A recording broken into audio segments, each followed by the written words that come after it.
क्या हाल चाल है? अल्लाह के शुक्र। आज हमें इंटरव्यू दें, आप क्या हाल चाल है? ये आप मंडी में अली क्या करने आए हैं? सर मैं प्रोग्राम करने आया था। ये अली रज़ा भाई मिले हैं, बड़े प्यारे आदमी हैं, बड़े प्यार से आके मिले हैं। बता रहे हैं कि यूट्यूब चैनल कर रहे हैं, इनको देखें, सपोर्ट करें। अली रज़ा गपशप के नाम से इसको देखें, सपोर्ट करें, शेयर करें। बहुत शुक्रिया, थैंक यू, बहुत मेहरबानी, जज़ाकल्लाह। अस्सलाम वालेकुम, क्या हाल है भाई?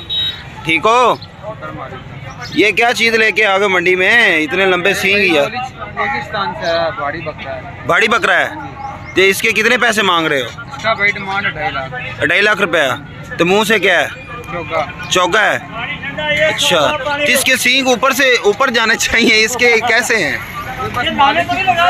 कुदरत है माशाल्लाह। जानवर माशाल्लाह देखें, खूबसूरत।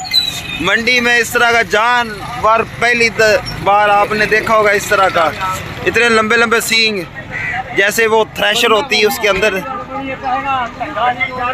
फाइनल कितना का देंगे भाई? 2 लाख से नीचे देना ही नहीं है, बिल्कुल भी नहीं देना जी। नाज़रीन जो मेरी वीडियो देखे, इस भाई का जानवर देख लें, माशाल्लाह बड़ा खूबसूरत। मारता तो नहीं है, बड़ा खूबसूरत जानवर है। 2.5 लाख रुपए डिमांड है। तो भाई कह रहे हैं फाइनल 2 लाख का दूंगा। इसके माशाल्लाह सिंग देखे कितने कितने बड़े।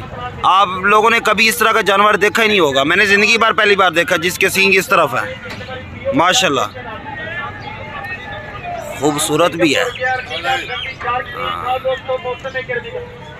चले इंशाल्लाह अल्लाह ताला आपका बिकवाए, जिसके नसीब में होगा वो ले जाएगा। मेहरबानी।